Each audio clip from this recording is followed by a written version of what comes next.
नमस्कार। दोपहर 12 बजे के समाचारों में आपका स्वागत है। मैं हूं प्रणव अग्निहोत्री। समाचारों में सबसे पहले मुख्य समाचार। मुख्यमंत्री योगी आदित्यनाथ आज मथुरा में प्रबुद्ध जन सम्मेलन को करेंगे संबोधित। मथुरा को 822 करोड़ रुपए की 210 विकास परियोजनाओं की देंगे सौगात।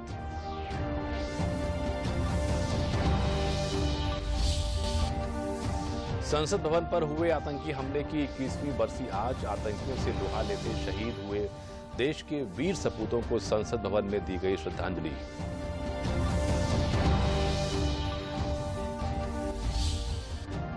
उत्तर प्रदेश मानवाधिकार आयोग ने लखनऊ में बांग्लादेशियों की अवैध झुग्गी बस्तियों के प्रकरण का लिया स्वतः संज्ञान। मुख्य सचिव से मांगी जांच रिपोर्ट।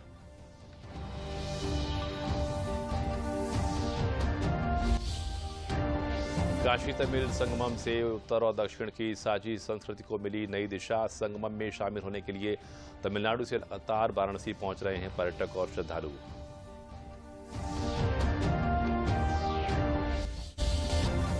और हापुड़ में राष्ट्रीय निशानेबाजी के लिए क्वालिफाई करने वाले 4 खिलाड़ी हुए सम्मानित। केरल में आयोजित प्री राष्ट्रीय निशानेबाजी प्रतियोगिता में जीत कर लौटे हैं ये निशानेबाज। और अब समाचार विस्तार से। मुख्यमंत्री योगी आदित्यनाथ आज मथुरा के दौरे पर रहेंगे। वे आज मथुरा पहुंचे। अन्य कार्यक्रमों के अलावा मुख्यमंत्री मथुरा के सेठ बीएन पोद्दार सभागार में आयोजित प्रबुद्ध जन सम्मेलन में भी हिस्सा लेंगे। मुख्यमंत्री मथुरा में 822.43 करोड़ रुपए की धनराशि की 210 विकास परियोजनाओं का लोकार्पण और शिलान्यास भी करेंगे। वे इस दौरान लोगों को संबोधित भी करेंगे। मुख्यमंत्री योगी आदित्यनाथ के आज के आगमन की तैयारियां पूरी कर ली गई हैं। मुख्यमंत्री के कार्यक्रम को लेकर सुरक्षा के कड़े इंतजाम किए गए हैं।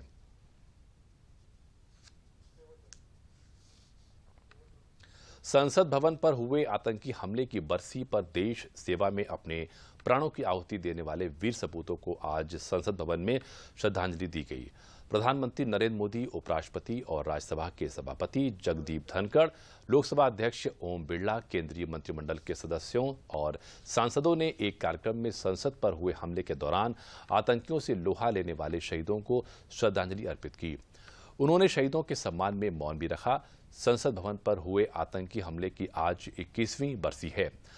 13 दिसंबर 2001 को पाकिस्तान से आए हुए 5 आतंकियों ने लोकतंत्र के पवित्र मंदिर संसद भवन पर हमला किया था। ये हमला संसद के शीतकालीन सत्र के दौरान हुआ था। इस दौरान 9 सुरक्षा बलों ने देश की रक्षा के लिए अपने प्राणों की आहुति दी थी।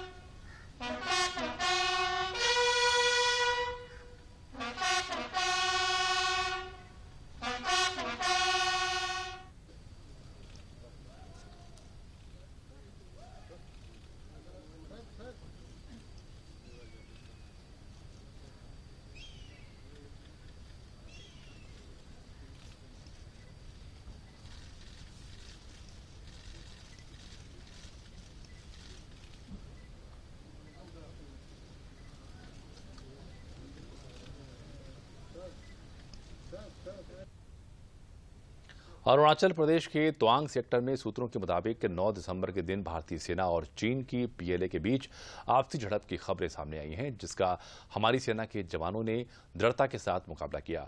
आमने सामने की झड़प में दोनों पक्षों के कुछ कर्मियों को मामूली चोटें भी आई हैं और इस घटना के बाद दोनों पक्ष विवादित स्थल से हट गए हैं और बाद में सेना के अधिकारियों के बीच फ्लैग मीटिंग हुई है। गौरतलब है कि एलएसी के कुछ क्षेत्रों पर दोनों पक्ष अपने दावे की सीमा तक के क्षेत्र में गश्त करते हैं।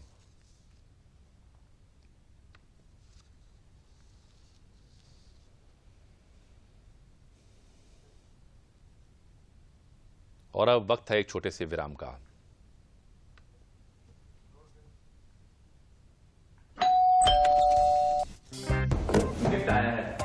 अरे वाह, लेजेंड की बैट। इससे तो मैं खेलूंगा। फ्यूचर बैटिंग लेजेंड है। इसमें जिसका नाम लिखा है बैट उसी को मिलेगी।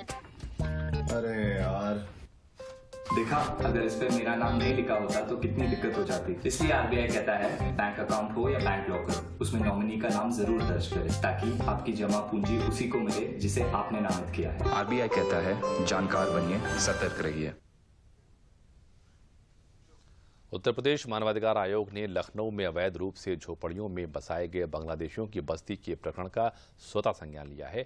एक समाचार पत्र में इस बारे में खबर प्रकाशित होने के बाद उत्तर प्रदेश मानवाधिकार आयोग के अध्यक्ष न्यायमूर्ति बालकृष्ण नारायण ने पत्र जारी करके प्रदेश के मुख्य सचिव को तलब किया है। समाचार पत्र ने अपने स्टिंग ऑपरेशन में 4,000 रुपए में झोपड़ी और 30 रुपए में बिजली कनेक्शन के अवैध धंधे का दावा किया था और इस बारे में 2 खबरें हाल ही में प्रकाशित की थीं, जिनमें आरोप लगाया गया था कि बिना पहचान पत्र के ही अवैध रूप से नगर निगम, लखनऊ विकास प्राधिकरण, रेलवे और अन्य सरकारी विभागों की जमीन पर झुग्गी बस्तियों में बांग्लादेशियों को पैसे देकर बसाया जा रहा है। उत्तर प्रदेश मानवाधिकार आयोग ने अपने आदेश में कहा है कि अवैध झुग्गी बस्तियों में रहने वालों की मुख्य सचिव विस्तृत जांच कराएं।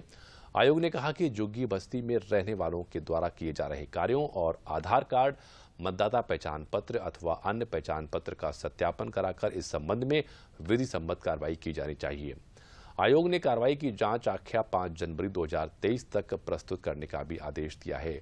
इस बीच लखनऊ विकास प्राधिकरण ने भी अवैध झोपड़ियों को हटाने की कार्रवाई शुरू कर दी है। लखनऊ विकास प्राधिकरण की टीमें जानकीपुरम, अलीगंज योजना, कानपुर रोड और सभी 7 जोन में अलग अलग इलाकों में मौजूद अवैध झोपड़ी बस्ती को हटाने के लिए चेतावनी सोमवार को दे चुकी हैं और इस संबंध में कार्रवाई भी की जाएगी। एक भारत श्रेष्ठ भारत की परिकल्पना से शुरू किया गया काशी तमिल संगमम कार्यक्रम उत्तर और दक्षिण की संस्कृति को एक नई दिशा प्रदान कर रहा है।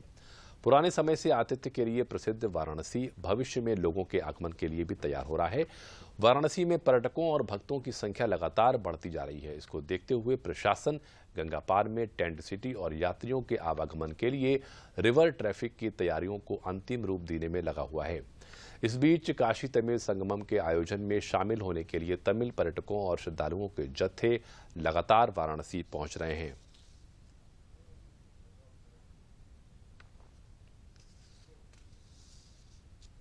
काशी तमिल संगमम कार्यक्रम उत्तर और दक्षिण की संस्कृति को एक नई दिशा प्रदान कर रहा है। काशी तमिल संगमम के आयोजन में शामिल होने के लिए तमिल पर्यटकों, पुजारियों का एक जत्था प्रयागराज पहुंचा, जिसमें शामिल 205 लोग दक्षिण भारत के अलग अलग मंदिरों से जुड़े हुए हैं।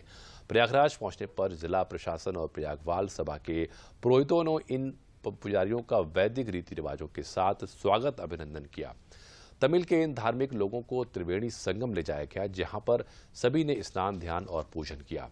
शंकर विमान मंडपम मंदिर और बड़े हनुमान जी के दर्शन के साथ स्वामी नारायण मंदिर में भी जाकर पूजा अर्चना की। चंद्रशेखर आजाद की प्रतिमा पर भी इनको ले जाया गया।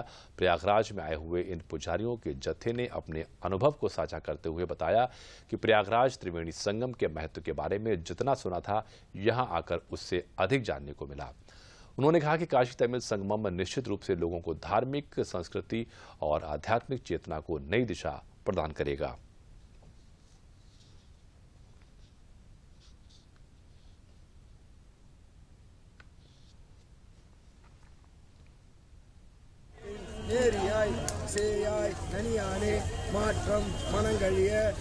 मैं काशी तमिल संगमम के हिस्सा बनकर इस यात्रा में आई हूँ और पहला 2 दिन हम बनारस में बीते थे। ट्रेन से उतरते ही हमें जो स्वागत मिला वाराणसी स्टेशन में, वो मेरे जीवन में एक महत्वपूर्ण मेमोरेबल एक्सपीरियंस मैं कह सकती हूँ। Common man dream, common Hindu people dream that everybody should come for Kashi, the whole Kashi. Now this is become true because of our Honorable Prime Minister. Modi ji, Tamil Sangam, Yogi Aditya, IRCT, all people, the train, very nice. Inside the Kashi temple, boat mein aarti, very nice. Food very nice. Anything very nice. Boat के माध्यम से jetty पे समूह संगम स्नान करता है। संगम स्नान के बाद में संगम तीर्थ के अंतर्गत ही श्री लेटे हुए हनुमान मंदिर, श्री विमान मंडपम का दर्शन होता है। तत्पश्चात समूह श्री स्वामीनारायण मंदिर के दर्शन के लिए जाता है, जहां पे प्रसाद भोजन का वितरण होता है। भोजन करने के उपरांत श्री चंद्रशेखर आजाद पार्क के लिए समूह प्रस्थान करता है। तत्पश्चात अयोध्या जी के लिए समूह का प्रस्थान होता है। वाराणसी के सिगरा स्थित संपूर्णानंद स्पोर्ट्स स्टेडियम को वाराणसी स्मार्ट सिटी के द्वारा निर्मित किया जा रहा है। केंद्रीय खेल मंत्री अनुराग सिंह ठाकुर ने कल वाराणसी में अपने 2 दिवसीय प्रवास के दौरान सिगरा स्थित संपूर्णानंद स्पोर्ट्स स्टेडियम का निरीक्षण किया और कार्य प्रगति की समीक्षा की। स्मार्ट सिटी के मुख्य महाप्रबंधक डॉक्टर वासुदेवन और वाराणसी के नगर आयुक्त प्रणय कुमार ने बताया कि प्रथम चरण में इंडोर स्टेडियम बन रहा है, जिसमें 21 इंडोर खेल खेले जा सकेंगे। उन्होंने कहा कि 18 महीने के भीतर स्टेडियम का निर्माण कार्यों को पूरा करना था, लेकिन यह कार्य समय से काफी पहले पूरा हो रहा है। उन्होंने बताया कि यह स्टेडियम पूरे उत्तर प्रदेश में अपने ढंग का अनूठा स्टेडियम होगा। फेज 1 का बजट हमारा 90 करोड़ रुपए है और माननीय मंत्री जी ने पूरा मॉडल देखा। फेज 1, फेज 2, फेज 3 SAI का नेशनल कॉम्बैट एक्सीलेंस वाला, नेशनल सेंटर ऑफ एक्सीलेंस वाला भी एरिया देखा। उन्होंने उसमें कुछ एक व्यावहारिक सुझाव बताए कि जो एक एज ए खिलाड़ी के तौर पर जो लोगों को फायदा कर सकते हैं, तो उन्होंने एक अपना बहुत ही महत्वपूर्ण योगदान भी दिया कि सुझाव देके कि ऐसे ऐसे करा जा सकता है। अभी काम जहाँ नहीं हुआ फेज 3 में, तो हम इनकॉर्पोरेट करेंगे। और बाकी प्रगति से माननीय मंत्री जी ने बहुत ही खुशी जताई और कहा कि अच्छा है कि काम समय से पहले खत्म हो रहा है। प्रधानमंत्री की सपना था यहाँ बहुत बढ़िया सा स्पोर्ट्स फैसिलिटी वाराणसी में पब्लिक के लिए मिले, तो हम लोग जो फेज 1 का कंस्ट्रक्शन लिया था स्मार्ट सिटी में, उन्होंने फिर उसको और फंड्स दे करके फेज 2 और फेज 3 जो है पूरा विस्तार से पूरा स्टेडियम को पुनर्निर्माण करने के निर्णय लिया है। इसमें जो हम बना रहे हैं फेज 1 जो है मल्टी स्पोर्ट्स कॉम्प्लेक्स है। इसमें 21 different type of indoor games हो सकते हैं और they are all convertible sports field. और अब वक्त है एक छोटे से विराम का।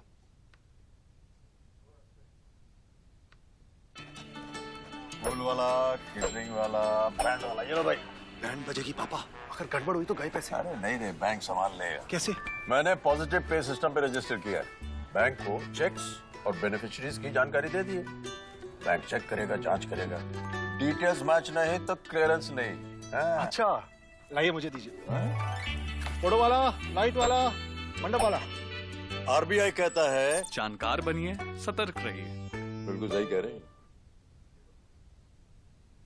गोंडा में जिले के प्राथमिक और उच्च प्राथमिक विद्यालयों की सूरत और सेहत दोनों बदल रही है। जिले में लगभग 232 जीर्ण शीर्ण प्राथमिक विद्यालयों में बाउंड्री वॉल और शौचालय का मनरेगा तथा कायाकल्प योजना के तहत सुधार कराया गया है। जिलाधिकारी और मुख्य विकास अधिकारी ने जिले के विद्यालयों में अभियान चलाकर जमीनी आधार पर मूलभूत सुविधाओं की हकीकत परखी और विद्यालयों में पढ़ाने के साथ छात्रों से सवाल जवाब किया। उन्होंने शिक्षा में टिप्स देकर सुधार शुरू किया। कायाकल्प योजना के तहत विद्यालयों के बाउंड्री वॉल, शौचालय, खेल का मैदान और ब्लैक बोर्ड को व्यवस्थित कराया गया।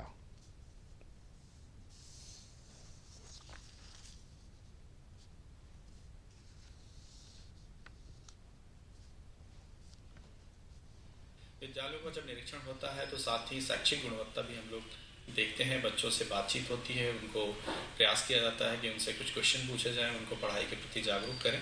तो इसीलिए हम लोग विभिन्न विद्यालयों का निरीक्षण अभी लगातार कर रहे हैं और ये जारी भी रहेगा। फतेहपुर में निराश्रित और बेसहारा गोवंश की संरक्षण योजना के तहत निराश्रित गोवंशों का संरक्षण किया जा रहा है। इस योजना के अंतर्गत जिले में 37 अस्थायी गौ आश्रय स्थल, 7 वृहद गौ संरक्षण केंद्र, 3 कांजी हाउस और 1 कान्हा गौशाला संचालित की जा रही है। समस्त गौशालाओं में न्यूनतम 4 शेड बनवाने का लक्ष्य रखा गया, जिसमें 15 शेड बनकर अब तक तैयार हो चुके हैं। किसानों और पशुपालकों को इससे काफी सहूलियत मिलेगी। गौशालाओं में गौवंश को ठंड से बचाव हेतु शेडों के चारों ओर त्रिपाल लगाकर व्यवस्थाएं की गई हैं। मुख्य पशु चिकित्सा अधिकारी ने बताया कि फतेहपुर में 48 गौशालाएं संचालित हैं, जिसमें 16,000 से अधिक गौवंश संरक्षित किए गए हैं। निराश्रित एवं बेसहारा गोवंश संरक्षण की योजना है। इसमें उद्देश्य है कि हमारा निराश्रित गोवंश जो भी हमारे जनपद में है सबके सब संरक्षित हो सके और किसी को भी भूख प्यास या ठंड से नुकसान न हो पाए, ये हम सबका उद्देश्य है। इसमें हमारी जिला स्तरीय पूरी टीम पूरे तरीके से सचेत है और जिम्मेदार है। प्रेजेंट में 498 जानवर हैं और ठंड के लिए हम अंदर गायों के लिए आग जलाते हैं और कंडे हैं हमारे पास, कंडों से आग जलाते हैं और पहली साल हमने दोनों तरफ से ये पाल तरपा डाली गई है, उससे इसकी बचाव किया जाए।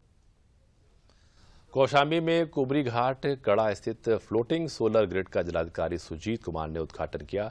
जिलाधिकारी ने कहा कि नाविक फ्लोटिंग सोलर ग्रिड आई घाट का विभिन्न गतिविधियों में उपयोग किया जा सकेगा। उन्होंने आईआईटी कानपुर को इस इनोवेशन के लिए बधाई देते हुए एनर्जी इनोवेशन लॉन्च पैड के अंतर्गत नवनिर्मित फ्लोटिंग सोलर ग्रिड आई घाट के विषय में जानकारी दी। फ्लोटिंग सोलर ग्रिड और ऊर्जा का नदी पर तैरता हुआ ग्रिड है, जिसका उपयोग नदी के आसपास रहने वाले लोग और नाविक आदि ऊर्जा के लिए कर सकेंगे।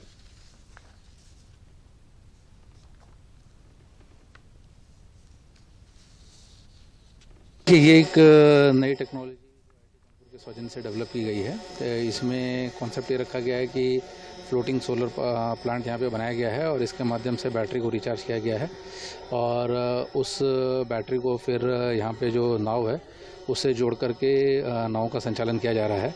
इसमें सुविधा ये रहेगी कि नाव में डीजल की बिल्कुल भी उसका इस्तेमाल नहीं हो रहा है और नाव भी जब चलती है तो आवाज़ नहीं करती है। निश्चित रूप से यहाँ पर इससे टूरिज़्म को काफ़ी बढ़ावा मिलेगा और साथ ही साथ जो हमारे यहाँ के जो नाविक हैं उन लोगों के लिए भी ये काफ़ी बेनिफिशियल रहेगा। हापुड़ के खिलाड़ियों ने 65वीं प्री राष्ट्रीय निशानेबाजी प्रतियोगिता में भाग लेकर कीर्तिमान स्थापित किए हैं। यह प्रतियोगिता केरल में 2 से 9 दिसंबर तक आयोजित हुई, जिसमें 8 खिलाड़ियों ने प्रतिभाग किया। 4 खिलाड़ियों ने राष्ट्रीय निशानेबाजी प्रतियोगिता के लिए क्वालिफाई करने में सफलता प्राप्त की है।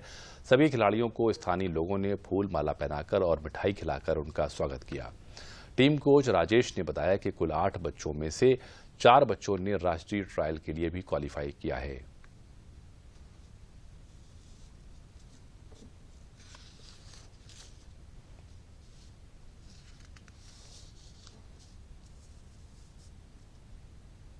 चार साल से शूटिंग में कर रही हूँ। ये मेरा दूसरा नेशनल था और यहाँ पे मेरा दूसरा नेशनल था और इसमें मेरा ट्रायल में भी नंबर आ गया।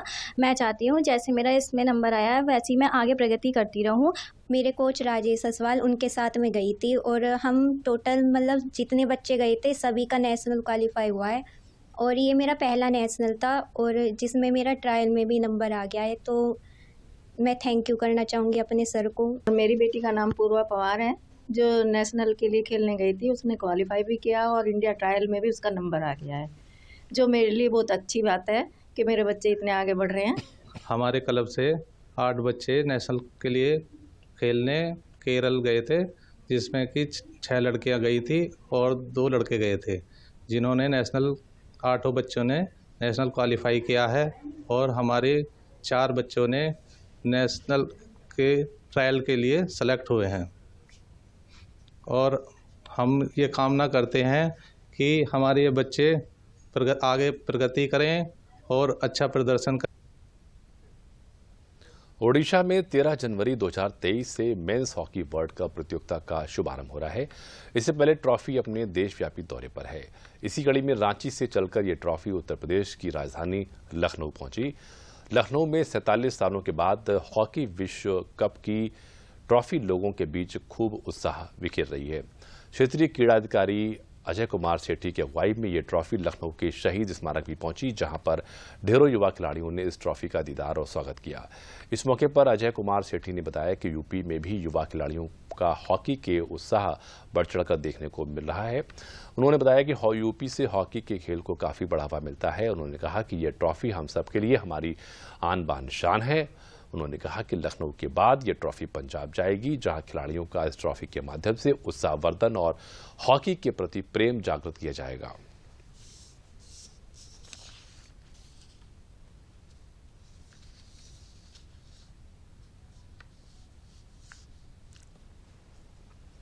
विश्व कप उड़ीसा में अभी आयोजन हो जा रहा है हॉकी का।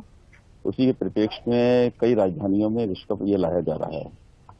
मुख्य उद्देश्य इसका यह है कि लोगों में जागरूकता बढ़े हॉकी के प्रति, और क्योंकि देश का हमारा राष्ट्रीय खेल एक तरीके से हॉकी है, तो लोग उसको खेलें।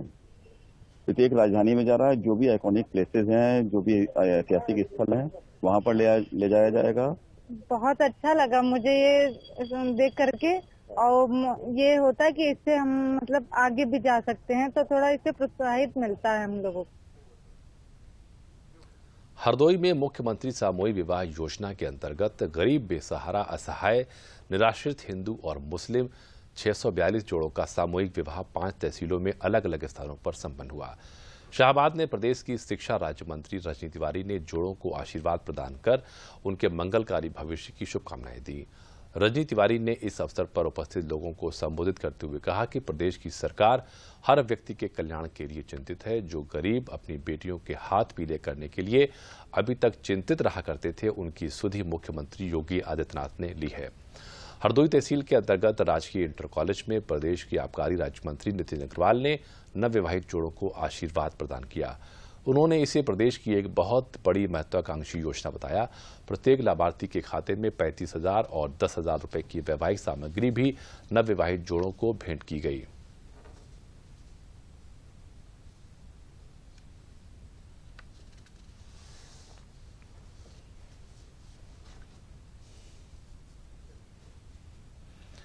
अलीगढ़ में पीएम केयर फॉर चिल्ड्रन योजना कोरोना से प्रभावित बच्चों के लिए वरदान साबित हो रही है। जिले में 13 बच्चे ऐसे हैं जिन्होंने कोविड के दौरान अपने माता पिता को असमय खो दिया। पीएम केयर फॉर चिल्ड्रन योजना के द्वारा कोविड-19 प्रभावित बच्चों के समर्थन और सशक्तिकरण के लिए शुरू की गई। बच्चों को 18 वर्ष तक 4,000 मासिक वजीफा और 23 वर्ष के पूरा होने पर पीएम केयर फंड से एक मुश्त 10 लाख की धनराशि दिए जाने का प्रावधान किया गया है।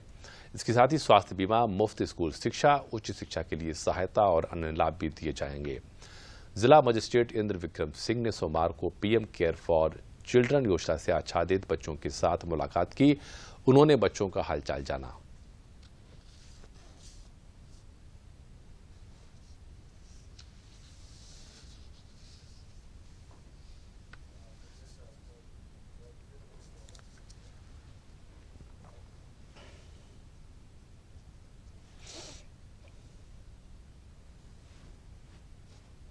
तेरह बच्चे स्कीम के तहत आच्छादित हैं जनपद में, जो 7 परिवारों से आते हैं और सब बच्चे स्कूल जा रहे हैं। अच्छे से उनकी पढ़ाई हो रही है, हेल्थ रिलेटेड कोई उनके इश्यूज नहीं है। जो और एक कोशिश ये भी की जा रही है कि जितने हमारे जिला स्तरीय अधिकारी हैं उनको एक एक बच्चा इनमें से सौंपा जाए, ताकि वो बीच बीच में उनके पास जाते रहें, उनसे बातचीत करते रहें और अगर उनको कोई कठिनाई है तो उन समस्याओं का निराकरण भी कराते रहें। पीएम केयर फंड से हमें काफ़ी मदद मिल रही है।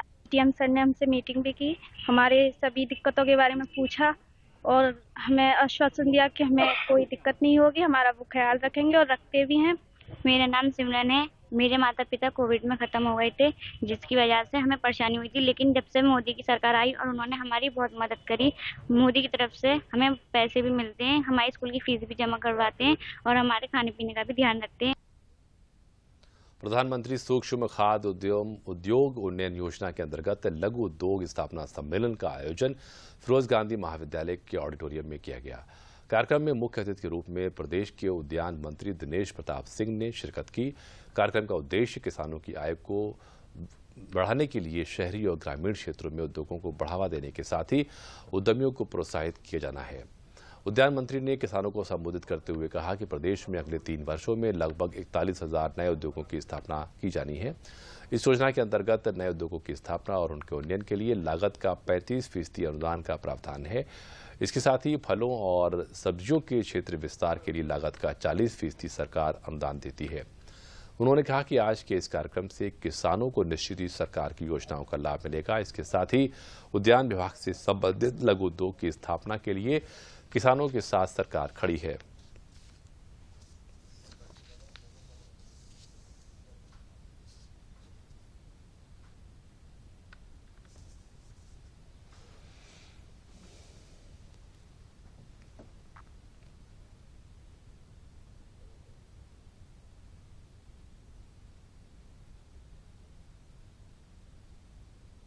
लोग अपने गांव में, अपने क्षेत्र में, अपने आसपास छोटे छोटे उद्योगों की स्थापना करेंगे, जिसमें उद्यान विभाग उनको हर संभव सहयोग, उनको सब्सिडी, प्रोत्साहन राशि, उनको वैज्ञानिक तकनीकी, उनको जो भी तकनीक या आवश्यकता होगी उद्यान विभाग उनको देने के लिए तत्पर है।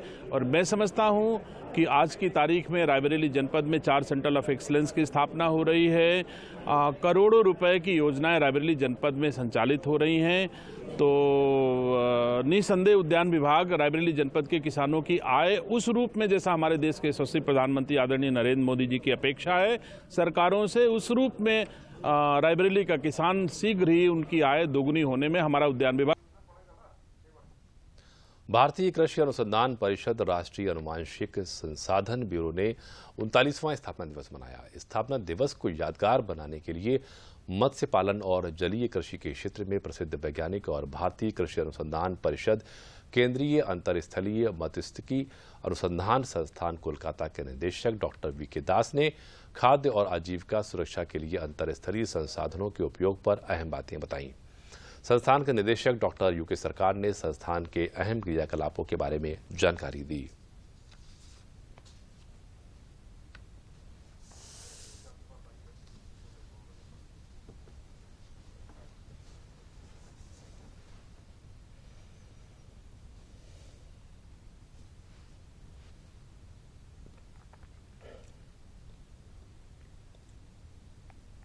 ये आज का दिन को सेलिब्रेट कर रहा है और हम लोग आगे कैसे रास्ता बनाएंगे, ये जो हम conservation genetic resources of fish, इसका ऊपर क्या नया स्ट्रेटेजी लेंगे, उसका ऊपर प्लान थोड़ा निर्णय करेंगे। इस संस्थान जो 39th ईयर जो हम लोग बना रहा है, इसमें हम लोग कई सारा फार्मर्स को भी आज बुलाए एकत्रित किया है, जो फिशरीज डेवलपमेंट के लिए और जेनेटिक रिसोर्स मैनेजमेंट के लिए काफ़ी योगदान देता है। क्योंकि ये जो रिसोर्सेस है, फिश जेनेटिक रिसोर्स जो है, ये बहुत लोगों को रोजी रोटी देता है, लाइवलीहुड देता है, न्यूट्रिशन देता है, फूड सिक्योरिटी देता है। पशुओं की अपंगता दूर करने में बरेली के IVRI स्थित रेफरल वेटरनरी पॉलिटेक्निक के पशु चिकित्सकों की टीम ने अभूतपूर्व सफलता हासिल की है। All India network program on diagnostic imaging management of surgical condition in animal project के तहत चिकित्सालय के प्रभारी डॉक्टर अमरपाल ने अपनी टीम के साथ पशुओं के लिए कृत्रिम पैर न सिर्फ तैयार किया, बल्कि उसे पशुओं को लगाकर उन्हें अपने पैरों पर खड़े होने की सामर्थ्य भी दी है। डॉक्टर अमरपाल ने बताया कि तमाम प्रयासों के बाद भी पशुओं की टूटी टांग सही कर पाना कई बार संभव नहीं हो पाता। ऐसी स्थिति में पशुओं को हाई डेंसिटी पॉलीथाइमीन और स्टील रॉड की सहायता से आवश्यकता अनुसार कृत्रिम पैर तैयार करके पशुओं को लगाया जाता है। उन्होंने कहा कि इसके लिए संस्थान पशुपालकों से किसी भी तरह का कोई शुल्क नहीं लेता। डॉक्टर अमरपाल ने बताया कि IVRI देश का पहला ऐसा संस्थान है जो इस तरह का कार्य सफलतापूर्वक कर रहा है। अपने प्रोजेक्ट में जो हमारे पास में पिछले 6-7 साल से एक प्रोजेक्ट चलता है, all India network program on diagnostic imaging and management of surgical conditions in animal, उसके तहत हम लगातार प्रयास करते रहे हैं और अब हमने एक काफ़ी रिसर्च करने के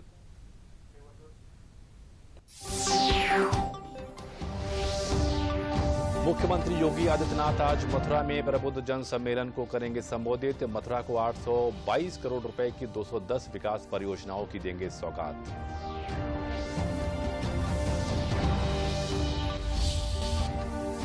संसद भवन पर हुए आतंकी हमले की 21वीं बरसी आज। आतंकियों से लोहा लेते शहीद हुए देश के वीर सपूतों को संसद भवन में दी गई श्रद्धांजलि।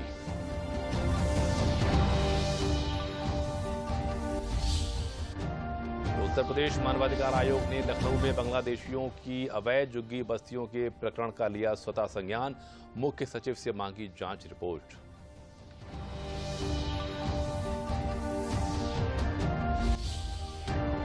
काशी तमिल संगमम से उत्तर और दक्षिण की साझी संस्कृति को मिली नई दिशा। संगमम में शामिल होने के लिए तमिलनाडु से लगातार वाराणसी पहुंच रहे हैं पर्यटक और श्रद्धालु।